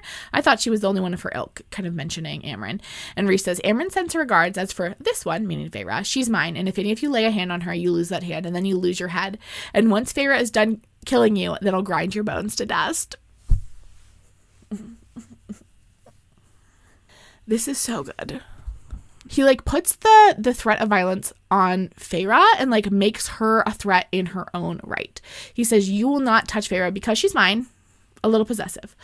But then he says, she will hurt you. She will kill you brutally because she's a tough, powerful lady, which she is. And then he'll come on and grind your bones to dust. I don't know. It's just like, I love it. Then the crew goes their separate ways. Cassian goes to like check to make sure they're training the girlies. Azriel's going to Casa Archeron to check to see if the sisters have received anything from the queens. And I don't know where Moore goes. She goes somewhere. But Rhys and Feyre are going to train. And Rhys kind of explains what the situation that's happening with the Illyrians is. He says he's completely banned wing clipping, but some of the more like annoying camps are still doing it, and it actually has been on the rise lately because a bunch of them started doing it again during Amarantha's role when Rhys wasn't around to like whip him into shape. Cassian has been trying to build a female legion, but the males make it like so miserable to train if you're a woman that like a lot of the girls aren't like even volunteering to train. And Rhys explains that some camps issued decrees that if a female was caught training, she was to be deemed unmarriageable. I can't fight against things like that, not without slaughtering the leaders of each camp and personally raising each and every one of their offspring. And like, this is why you have to do the court politics part of ruling. Like, this is why you have to hang out with the annoying people. Because like, yes, you need people. You can't just like declare laws and like expect them to happen. You have to like influence people. You have to influence them to like want to listen to you and to like agree to do things even when they don't totally want to do things for you. And Feyre's like, hey, so I'm again confused like why your mom loved this place and also why you got the Illyrian style tattoos if this place is like so miserable and terrible. And Rhys is like, I got the tattoos in part for my mother, in part to honor my brothers who fought every day of their lives for the right to wear them. We still don't know why Rhys's mom loved this place. It's confusing to all of us. Then we hear a little bit about the blood rite for the first time, which is something that will come into effect in a couple books. And he explains what the blood rite is. He says, you go unarmed into the mountains, magic band, no siphons, wings bound, with no supplies or clothes beyond what you have on you. You and every other Illyrian who wants to move from novice to true warrior. A few hundred head into the mountains at the start of the week, not all come out at the end. And he explains that like the boys had done it and they got separated, but then they had found each other and killed their way across the mountains to get to each other. It turns out a good number of Illyrian males wanted to prove they were stronger and smarter than us. Turns out they were wrong. And then it's training time. Rhys can't use his magic because it's being tracked, but Feyre can, and Rhys makes it a little game. If Feyre does a little magic, she gets a little answer from him about a question. And Feyre starts by making some water animals, one of her favorite activities. She makes a butterfly out of water and then asks Rhys, when did you meet Tamlin? Tamlin, and Rhys explains, Tamlin was younger than me, born when the war started, but after the war, when he'd matured, we got to know each other at various court functions. He seemed decent for a High Lord's son, better than Baron's brood at the Autumn Court. Tamlin's brothers were equally as bad, though, worse, and they knew Tamlin would take the title one day. And to a half-breed Illyrian who had to prove himself, defend his power, I saw what Tamlin went through. I befriended him, sought him out wherever I was able to, get away from the war camps or court. Maybe it was pity, but I taught him some Illyrian techniques. And Rhys's family knew about his relationship with Tamlin and disapproved, but allowed it. But Tamlin's father hated it, was very threatened by it because he was weaker than both Tamlin and Rhys. And then Rhys goes on to say, Tamlin's father, brothers, and Tamlin himself set out into the Illyrian wilderness, having heard from Tamlin, from me, where my mother and sister were to be. I had plans to see them. I was supposed to be there, and I wasn't, and they slaughtered my mother and my sister anyway. It should have been me, he said, and I understood. Understood what he'd said that day when I'd wept before Cassian in the training pits. They put their head in boxes and sent them down the river to the nearest camp. Tamlin's father kept their wings as trophies. I'm surprised you didn't see them pinned up in the study. And Rhys is like, what else do you want to know? And at that, like, at the story, Feyre's water animals turn to ice and, like, shatter on the ground. And Rhys continues to explain. When my father heard I wasn't wholly truthful to you when I told you into the mountain, that my father killed Tamlin's fathers and brothers. I went with him, helped him. We winnowed to the edge of the spring court that night, and then went on the rest of the way by foot to the manor. I slew Tamlin's brothers on sight. I held their minds and rendered them helpless while I cut them into pieces, and then melted their brains inside their skulls. And when I got to the High Lord's bedroom, he was dead, and my father had killed Tamlin's mother as well. And Rhys says that, like, his father had promised that he wouldn't kill Tamlin's mother, that they weren't the kind of males who would do that, but he had done it anyway. And Rhys stopped his father just before he reached Tamlin because Rhys was sick of death. He was like, you can't kill Tamlin as well. But Tamlin smelled the blood and killed Rhys's father on sight. Rhys says, I felt the power shift to me, even as I saw it shift to him. And we just looked at each other. We were both suddenly crowned High Lord. And then I ran. And Feyre's, like, horrified at the story. Obviously, this is, like, horrific. This, like, brutal murder from both of them, both of their families. And Tamlin had never mentioned it. Tamlin had never mentioned that Rhys was connected to his parents' death at all. And Rhys is kind of surprised that, like, Tamlin didn't spin a version of the story to, like, paint him as, like, really the villain in it. And Feyre's just like, I'm sorry. Rhys is like, what do you possibly have to be sorry for? And Feyre was like, I didn't know he had done that. And then fire consumes the clearing around them as Feyre just kind of, like, rages through everything that she's just learned. And then she feels ice and darkness kind of, like, roll through her as well. And Feyre's like, why didn't you tell me sooner? And then as she's like waiting for him to respond to this question, she's looking over at Rhys and she thinks about how she'd love to paint him. She thinks, there, in that hole in my chest, I saw the image there. At first interpretation, he'd look terrifying. Vengeance and wrath incarnate, but if you came closer, the painting would show the beauty on his face. The wings flared not to hurt, but to carry me from danger, to shield me. And Rhys just says, I didn't want you to think I was trying to turn you against him. And Feyre says, I want to paint you. And Rhys says in response, nude would be best. What a mom. Later that night, they head back to Rhys's mom's cabin for a little regrouping. Feyre is, like, freezing from her day out in the wilderness doing all of her training. Everyone's cranky because it's, like, kind of like a bad time at Illyrian War Camp, turns out. Rhys is checking in with Cassian about the women warriors and finds out they hadn't gotten a lesson in 10 days. Boo. This is clearly not working.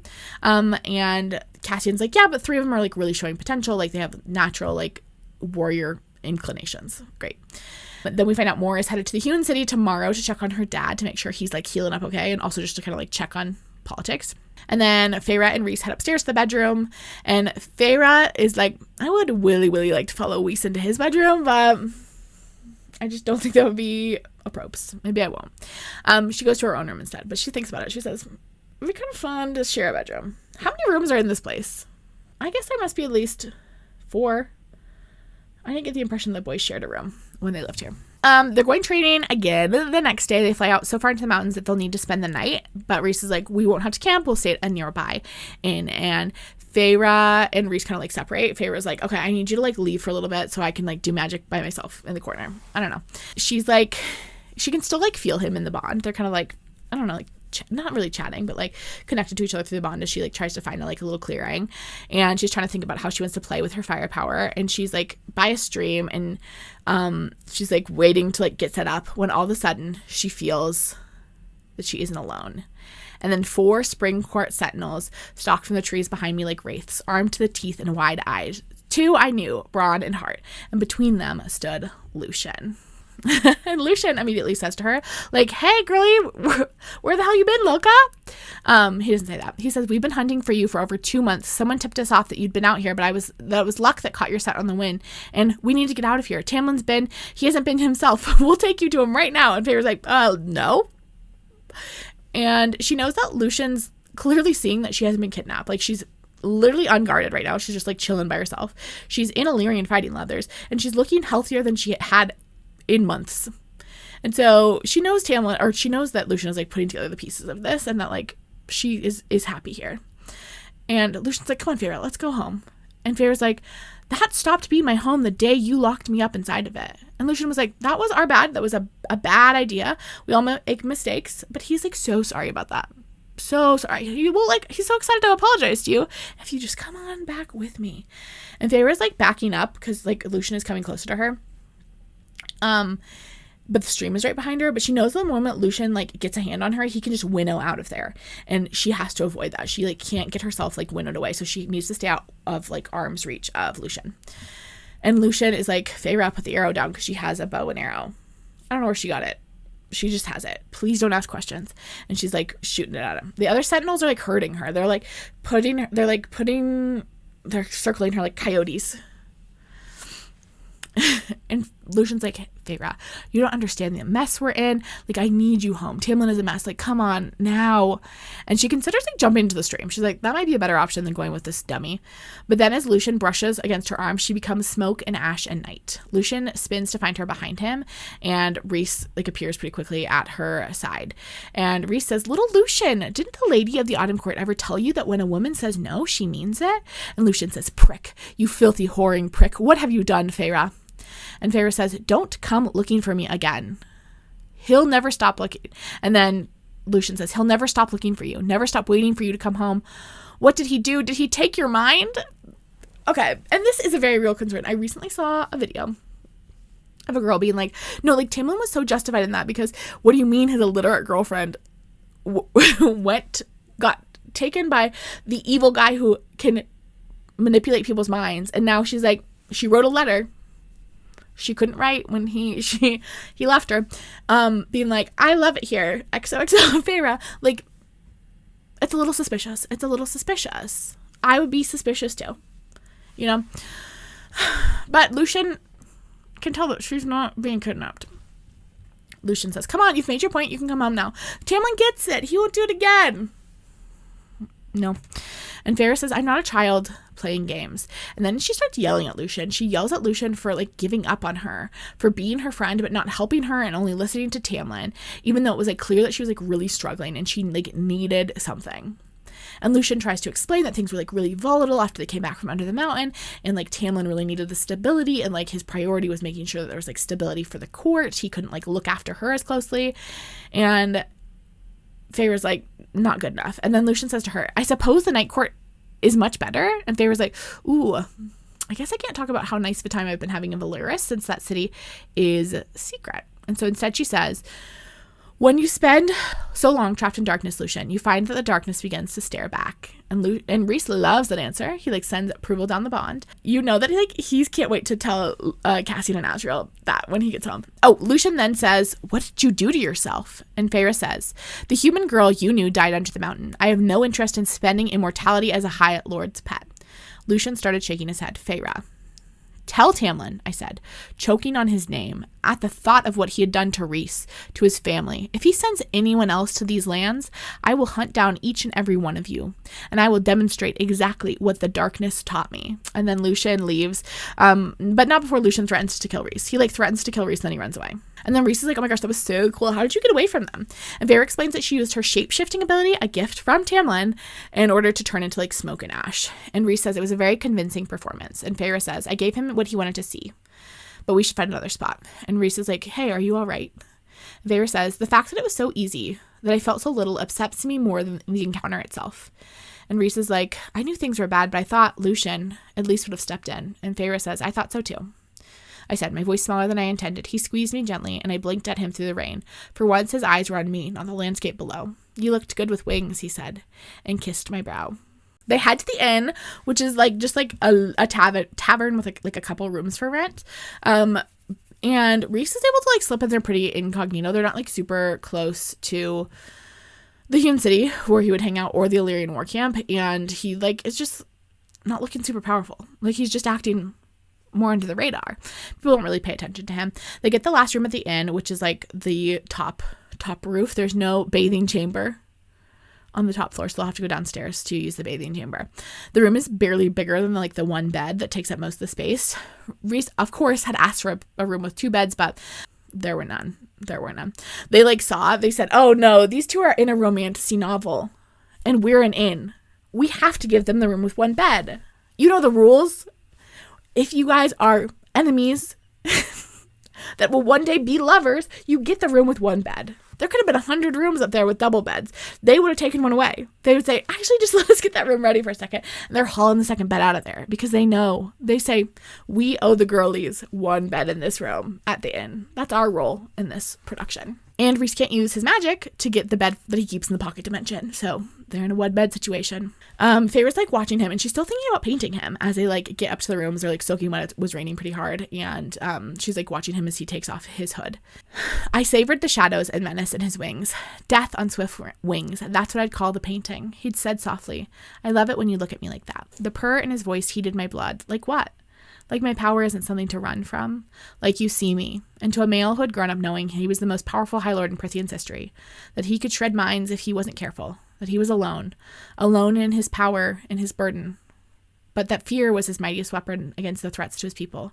I'd hit home when we'd fought after the court of night. Feyre like realizes like how damaging she was to Rhys. The fact that she said like, oh, you don't let anyone know you. And he's like, that's, you know, one of his softer spots. Feyre is like what must be happening at Spring Court now as Lucien is headed back with the updates for Tamlin and like knows it would not be good.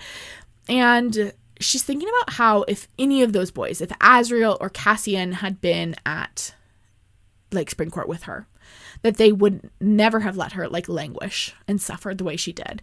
None of them would have ignored her. And you know what? It's because Rhys's mom raised them right. None of the boys would have let her languish in the corner. Rhys brings her stew, and then he changes, and Feyre asks about the logistics of like wings and clothes, and we're like explained that how the shirts work with wings. Magic, okay? That's like not something I'm worried about. It's just not. I don't know. I like never get worried about the logistics of their wings. It's magic, and it's not my business. Then they also talk about like the siphons and how the siphons and his magic work. And he talks about how he needs to use his magic regularly or it will literally drive him insane and it'll build up inside of him because he's so powerful. And the siphons the boys use are like literally siphons. They like drain off some of the extra magic if necessary. And Feyre's like, that's like a pretty big burden to bear, like how much power you have to deal with. And Rhys is like, sure, but Amren helps me control it. And it's what keeps my city shielded. So like I deal with it. This section, like the burden of power and how the burden of power is dealt with differently for men and women in these books. And by these books, I mean like romanticy as a whole, particularly Sarah J. Maas novels. Because like power as a burden is like a pretty consistent theme, I think, through most like fantasy novels in general. Like the more power you have, the more responsibility you have. But like the difference in how we treat power for men versus the way we treat power for women, I can't even talk about it. If you were with me in my Throne of Glass videos, I'm going to try to say this in a way that's not a spoiler. Like one of my biggest pet peeves with the series is the way in which power is dealt with for some of our characters. And I think this moment right here, like really highlights the issue with like the gender differential within power in fantasy novels. Because like for all of them, power is a burden, but for Rhys, he's like able to be like, yeah, it is a burden, but it like helps me a lot and like I have it and like learn how to deal with it. Then they like kind of recap the Lucien situation. They talk and Feyre's like, did you think I would go with them? And Rhys is like, I heard you. I knew you would take care of yourself, and yet I found myself deciding that if you took his hand, I would find a way to live with it. It would be your choice. And Feyre's like, what if he had grabbed me? And Rhys says, nothing uncompromising in his eyes. Then I would have torn apart the world to get you back. And Feyre says, I would have fired at him, I breathed, if he had tried to hurt you. And Feyre realizes like she hadn't even really admitted that to herself, that her allegiance has switched so firmly to Rhysand and his court that like she would fire against her former friend to keep them safe. And Rhys says, I know. Then they do their favorite game of like trading one thought for each. And Rhys says to Feyre, I'm thinking, he said, following the flicking of my tongue over my bottom lip, that I look at you and I feel like I'm dying, like I can't breathe. I'm thinking that I want you so badly I can't concentrate half the time I'm around you, and that this room is too small for me to properly bed you, especially with the wings. And then Feyre says, I'm thinking that I can't stop thinking about you, and that it's been that way for a long while, even before I left the Spring Court, and maybe that makes me a traitorous, lying piece of trash, but... And Rhys is like, no, it totally doesn't. It's totally fine. I think that's totally great, actually. That, like, actually totally makes sense. And Feyre's like, you know what? Maybe we should just go to sleep. And they try to go to sleep, but Feyre is so freezing cold, and Rhys is like, okay, no expectations, just body heat, but you're like shaking the bed with how much you're shivering. And so he like tucks Feyre up against him. So she's like snuggled all up against him. And then Feyre starts stroking his wings again. And then Rhys says to her, first you terrorized me with your cold hands, and now you want, what is it that you want, Feyre? And Feyre just thinks, I want more. I want a distraction. I want fun. Obviously, it's a lie. She's deeply, madly in love with him. So she wants probably his hand in marriage, but we'll get what we can get. And then some non-sleeping business happens in this bed. Rhys's hands are in Feyre's pants. Feyre tries to return the favor, and Rhys says, no, because I don't want to. And Rhys says, no, our first time together will not be in this hotel room because I want to be able to make noise. In fact, I would like to bring down a mountain with the amount of noise I would like to make. All right. A little dramatic. Can you imagine if someone said that to you in real life? You'd be like, I actually have to go. No, but seriously, if someone said that to you in real life. Anyway, they go to sleep and Feyre doesn't have a single nightmare. Feyre wakes up snuggling and happy with Rhys. His eyes are open when she wakes up, and they like to just watch each other in bed for a moment. And Feyre thinks to herself, I realized I might be very well content to do that exactly forever. And then Feyre asks, why did you make that bargain with me? Why demand a week from me every month? And Rhys is like, well, it was mostly strategic, okay? It wasn't because I deeply, profoundly loved you. I wanted to make a statement to Amarantha because I wanted to piss off Tamlin, and I needed to keep you alive in a way that wouldn't be seen as merciful. You know, there's nothing I wouldn't do for my people, for my family. And Feyre's like, okay, well, I was hoping it was because you were deeply, madly in love with me, but I guess that makes sense. They don't bathe because the bathroom here is yucky, but this does make me curious about the peeing situation. I'm sorry. Like, I'm not someone who like constantly worries about like where people are going to the bathroom in like a fantasy novel. Like, not my business. I don't really care. But like, if you're going to talk about how you're not going to actively use the bathing chambers, you like pointed out that there were bathing chambers that existed, but they're not going to specifically use them. Then like, girly, where did you go pee last night? Out in the woods, maybe? Maybe they peed before they went inside in the wilderness, and now they're going to go pee in the wilderness again? I'm just like curious. Where are we peeing? Also, are we never brushing our teeth? Fly to another random clearing in the mountains, and they're just like flying around. They do a bunch of training for the day, and then they're flying again. I don't know if they're flying all the way back to the Illyrian War Camp or if they're just like flying to another spot. But they're chatting as they fly. And Rhys says to Feyre, there's one more story I need to tell you. And he like looks really nervous. And Feyre says to him, I won't walk away. Not from you. Hold that line in your head for a minute. Okay. Hold that in your head. Because she is going to do that in just a second here. Okay. Rhys is about to confess something very, very important when all of a sudden they're being shot with arrows. And Rhys starts to like fall because he's gotten shot in the wings a couple times. And Feyre realizes pretty quickly they're not just ash arrows, they're poison arrows. And they can't winnow, and Rhys can't fly. They're like falling through the branches. Feyre's trying to use her magic to like slow them down to prevent them from hitting the ground super hard. Feyre kind of gets like stuck in a tree, and Rhys falls somewhere else. They like get separated in the air. She's trying to call to him down the bond, but all she can hear is like nothing. Nothing is responding back to him. And she's like, tell me where you are. I will come find you. Like, where are you? Come on, Rhys. And like nothing is coming back in the bond. And she says there's not even like the typical wall that is up, like Rhys's shield. It is just like endless shadows. And then the forest starts making spooky sounds. There's creatures and crawlers out here. She's calling to Rhys. She's looking around. She's got her bow and arrow ready. She's ready to shoot people up. Feyre's in a bad mood. She's angry. And it's the kind of energy that got her to winnow in the first place. And this time, as a creature comes through the trees towards her, she winnows away again. And then she shapeshifts into something, or at least her eyes. I'm not sure if she fully shapeshifts or just her eyes, into something that can see at night. And she's leaping around, and she finally finds the spot where like Rhys fell through the trees because the branches are broken, and she finds like a trail of blood. It was clearly like an ambush, and his body was being dragged away, but it's like a continuous trail of blood. So she knows that he's still like actively bleeding, which means he's actively alive. And Feyre is so mad. She's so mad. And she can tell that they've broken off into two groups to kind of throw her off the scent because she knew she was going to track them. And so Rhys has gone one way, but they've taken his clothes the other way that are like soaked in his blood. And so like both of them smell like Rhys. One is headed into the mountains, into Illyrian territory, and the other is like headed kind of along the edge of the territory. And she thinks that they'll think that they wouldn't go into the mountains because that's like Illyrian territory. It's more dangerous, but she like uses reverse psychology on them and she follows that one. And then she hears a whip cracking Ooh, this makes her angry again.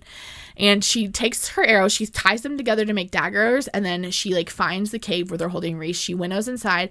There's 2 guards at the entrance. She winnows past them, and then she sees Rhys. She's still pushing on the bond. She's getting nothing in return. Rhys has changed the wall with like 7 ash arrows through his wing. He is alive, but he is unconscious. She winnows over to where he is, and she slits the 2 throats of the 2 guards that were holding whips on Rhys. She ends up killing everyone in that cave, except for Rhys, obviously. I think there are like 6 guards in the cave in total. And then she goes up to Rhys and she's holding his face and he barely opens his eyes. And she finally feels like a flicker of him through the bond. And Feyre's like, hey, Rhys, we need to go home. Can you winnow us? Bestie, like he's dead. Not all the way, but like half dead. He cannot winnow you. He can't help you right now. And Rhys is like, I can't. And Feyre tries to winnow them, but she's not super good at it. And he's like pretty heavy. So they can only go short distances. There's no way she'd be able to get him all the way back to the Illyrian War Camp. But she's able to get him to like a safer cave.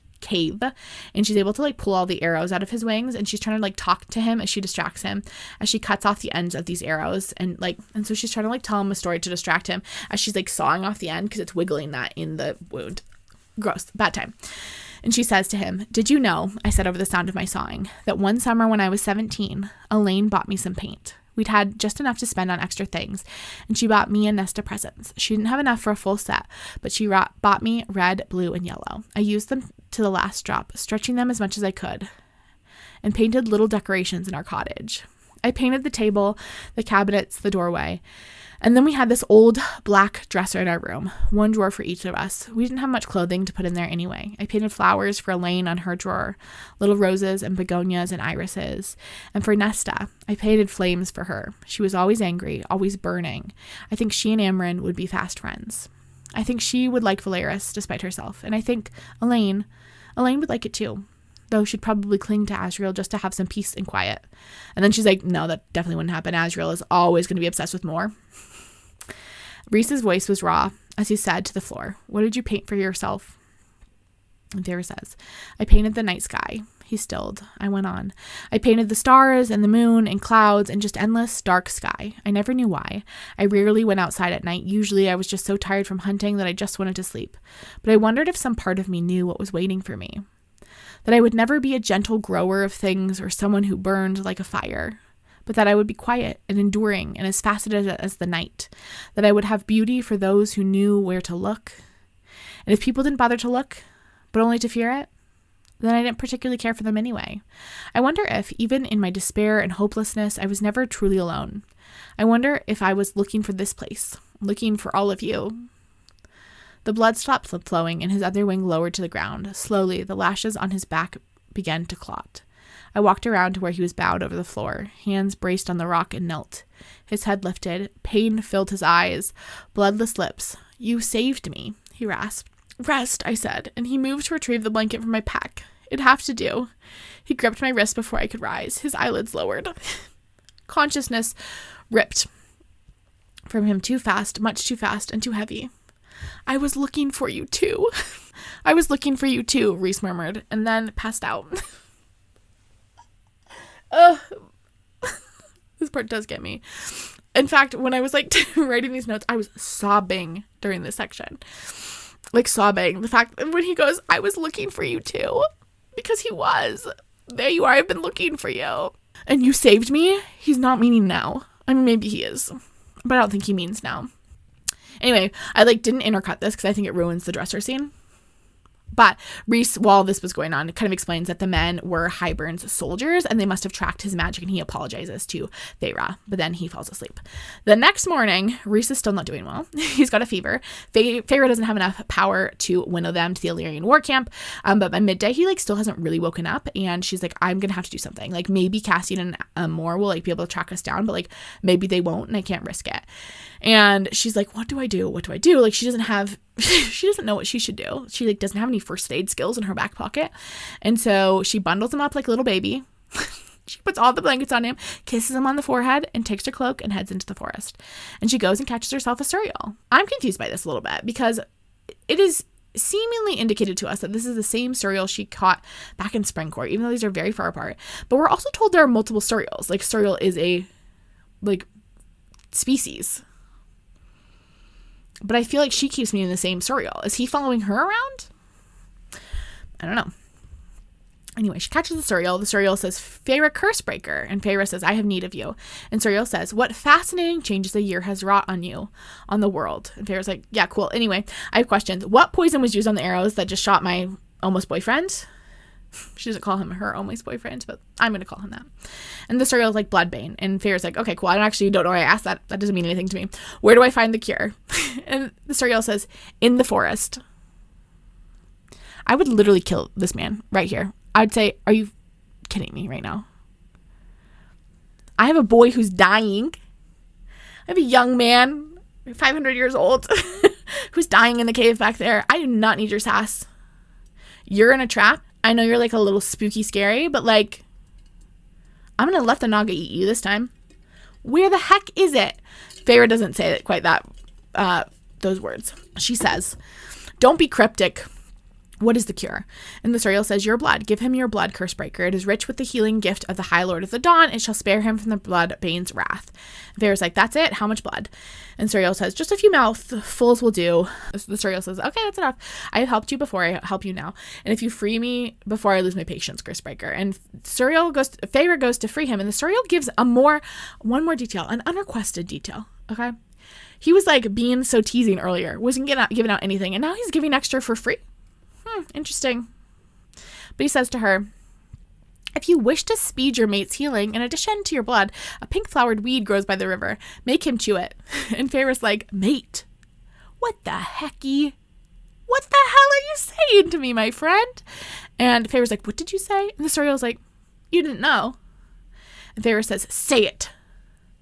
Say it out loud. She doesn't say that second part, but anytime anyone says say it, I go say it out loud, vampire. How long have you been 17? A while. You know, Twilight is really deeply embedded in my brain. And the Suriel says, the High Lord of the Night Court is your mate. Not lover, not husband, but more than that. A bond so deep, so permanent that it was honored over all others. Rare, cherished. Not Tamlin's mate, but Rhysand's. And Feyre's like, does he know? And Suriel is like, yeah. Durr. And Feyre's like, how long has he fucking known? She doesn't say that. She says, how long has he known? For a long while? And the Suriel's like, yeah, since. And Feyre's like, no, don't tell me. I want to hear it from his lips. And the Suriel's like, you are feeling a lot too fast. I cannot read it. And Feyre's like, how could I possibly be his mate? The Suriel goes on to say, he's the most powerful High Lord to ever walk this earth. You are new. You are made of all 7 High Lords, unlike anything. Are you two not similar in that? Are you not matched? And Feyre's like contemplating it, and she turns around and the Suriel peaced out. I'm going to be real. If this conversation happened with me and the Suriel, there's no way I would have caught the word mate. He would have been like, get the pink flowers for your mate. And I would have been like, yeah, my mate. I don't know why the Suriel is using the Australian like slang for friend, but yeah, I'm going to get my mate some flowers to chew. In a stressful situation, I'm not going to pick out details that are like unimportant. There's no way I would have caught that. The Suriel would have been like, your mate. And I would have been like, yeah, my pal. My pal back at the cave. Okay, I'll get him the pink flowers. See you next time. Feyre goes back. She finds the pink flowers on her way back. She goes back to the cave. Rhys is awake and like smiles at her softly when she enters. Feyre is pissed. Feyre takes the pink flowers she found. She chokes them on him and she says, chew on this. And you know, Rhys is so confused. He just woke up. He's feverish. And now Feyre is pissed at him. And he's just like, what's going on? And Feyre is like so mad that he lied to her again. He kept a secret even though he promised he wouldn't. But like, honestly, guys, I'm very much team Rhys here. Okay, I do think it would have been inappropriate for him to bring up Under the Mountain. Really inappropriate. Under the Mountain would have put us like, she'd be dead if he brought it up Under the Mountain. That would have been stupid. It would have been rude to bring up while she was going through a major depressive episode and was engaged to another man. Like, we'll talk more about it, but like I kind of vibe it. Like, he probably could have brought it up in like the last few weeks as she's like recovered, but like not until pretty recently. And I do think he was literally about to tell her before he gets shot. He says, I was gonna maybe tell you later. He doesn't say for sure he was gonna tell her, but like I think he was gonna tell her. I don't think I would have been mad. And I also don't think, even if the Suriel had been like, hey girl, just so you know, Rhys is your mate, I don't think I would have brought it up. I think I would have pretended I didn't know and I would have waited for him to bring it up. That would have been my strategy. Maybe that's what makes me and Rhys so similar, is because I also would keep a secret. I would also keep it secret that I know. I'd say you want to keep it a secret that you know. I'll keep it a secret that I know. And now we both know. And I know that you know, but you don't know that I know. That's what would have happened if I was the heroine of this book. Feyre, still quite angry, slices her arm open and says, drink now. And Rhys is confused, but Feyre doesn't have time for that and shoves his face into her bleeding arm. And Feyre's like, you don't get to ask questions. You only get to answer them and nothing more. Rhys is looking better, but still has 7 giant holes in his wings and was literally on death's doorstep 30 seconds ago. And Feyre doesn't have time to wait. She says, how long have you known that I am your mate? And Rhys is like, what? He's like, Feyre, please. And Feyre's like, how long? And Rhys is like, you ensnared the Suriel? And Feyre said, I said, you don't get to ask questions. This sounds like she literally has a gun pointed at his head. Like, Rhys has his hands in the air. And she's like, I said you didn't get to ask questions. It's so threatening. Rhys says, I suspected for a while. I knew it for certain when Amarantha was killing you. And when I stood on that balcony under the mountain, right after we were freed, I felt it snap into place between us. I think when you were made, it heightened the smell of the bond. I looked at you then. The strength of it hit me like a blow. Feyre's like, oh my gosh, that was 6 months ago. Okay, a blink in a Fey man's lifespan. Feyre's like, when were you going to tell me? And Rhys is like, still trying to talk Feyre down. Like, really, he's like, Feyre, come on, girl. Hey, bestie. And Rhys is like, I don't know. I wanted to tell you yesterday or whenever you noticed that it was more than just the bargain between us. I hope you might realize when I took you to bed. Rhys is like, I kind of hoped you would figure it out on your own. He didn't want to pressure her into it. And Feyre's like, do the others know? And Rhys says, Amren and Mor do. Asriel and Cassian suspect. They know. I think the boys know. But whatever. And Feyre's like, why didn't you tell me? And Rhys is like, you were in love with him and you were going to marry him. You were enduring everything and it didn't feel right to tell you. And Feyre says, I deserved to know. And Rhys is like, you told me the other night that you just wanted a distraction. You wanted fun, not a mating bond. And not to someone like me. A mess. And like, also, she's just a bebe. She's like 20 now. I think she's 20. I think post-birthday, she's 20 years old. Like, she's still so young. I don't know. I like just don't blame Rhys really at all. Okay. And Feyre's like, you promised no secrets, no games. And Rhys is like, I know. You think I didn't want to tell you? You think I liked Tyrion? You wanted me only for amusement and release? You think it didn't drive me out of my mind so completely that those bastards shot me out of the sky because I was too busy wondering if I should just tell you or wait, or maybe take whatever pieces that you offered me and be happy with it, or maybe that I should let you go so that you don't have a lifetime of assassins and the High Lords hunting you down for being with me. Feyre's like, I don't want to hear this. Okay, Feyre, you're the one who literally asked, but okay. I don't want to hear you tell me that you decided I was to be kept in the dark while your friends knew. Well, you all decided what was right for me. Don't worry, Feyre. I'm sure this will never happen again. She demands Rhys takes her back to the war camp immediately. Rhys is so sad, and she can feel her heart, and like Feyre's sad, like she can feel her heart breaking over this. And as she feels her heartbreak, she realizes for the first time that like it had healed. It had healed from the heartbreak over Tamlin, and this is like something fresh and new. And Rhys is now forced to winnow her back to the Illyrian War Camp. He's been like saved unpoisoned now for a minute. Give him 5 minutes, Feyre. Give him a drink of water and a snack before you make him winnow. She's being so mean to him. Rhys is able to winnow her back to the camp, back to the house, Rhys's mom's house, or at least just outside of it. Feyre's like, I think he meant to get inside, but he didn't quite make it. Because he's literally half dead, Feyre. Girl, give him a minute. She leaves him lying in the freezing mud, half to death, calling her name. And she just like walks inside. Feyre finds Mor, and she says to Mor, I want you to take me somewhere far away right now, please. I want you to take me somewhere far away right now, please. Rhys is still crawling through the mud towards them, calling Feyre's name. And Mor is like, okay, and takes her hand and winnows her away. Lucien would never in his life do that. I'm not really a Lucien fan. Lucien, you can never make me like you. I didn't even really like you that much in ACOTAR. I found you kind of annoying. You were never in my top guys. You were never invited to the party. Mor ends up taking her to a like family cottage in the mountains that is warded so that only like family can get inside. And it is like high up in the mountains. It's still like very snowy up where this mountain is, or where this cabin is. And Feyre kind of explains what happened. She explains that she found out she was Rhys's mate from the Suriel, and Mor's like, hey, is Rhys all right? He didn't look in great condition when we left him.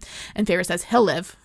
And Moore kind of explains that this was like the timeout cabin when they were kids. This is like where they got sent when they had to like think about what they had done. But she's like, the cabin will kind of like take care of you. Like the fire will burn until you leave, and like it'll make sure you're like fed and watered. And Feyre's like, please don't tell him where I am. I like need some time. And Moore's like, he'll try to find you. And Feyre says, tell him I don't want to be found, not for a while. And Moore says, he wanted to tell you, and it killed him not to. But I've never seen him so happy as he is when he's with you. And I don't think that has anything to do with you being his mate. And Feyre's like, I don't care, but thank you for bringing me here. And Moore's like, okay, I'll come back to check on you in 3 days. The house will take care of you. Merely wish or speak for things, and it'll be done. And then Moore leaves Feyre alone with her thoughts in this mountain cabin. We know the big secret, the thing that you can't unlearn. I think this book, I like personally believe the ACOTAR series is like better upon a reread, because knowing this information that Rhys is Feyre's mate, and we'll learn more about this whole unpacking in the next video, but like I think this like really changes for me like how I view the entire like the first 2 books, and in like a really great way. Like I really do think these books like improve on a reread, which I love. I think that's a mark of a really good book. I think a book that you can reread again and again, it's a good book, quality book. Okay, that's where I'll leave you today. We only have one more video left in A Court of Mist and Fury. Of course, we still have a book left in the series. So I will see you in the next video. Talk with you later. Bye.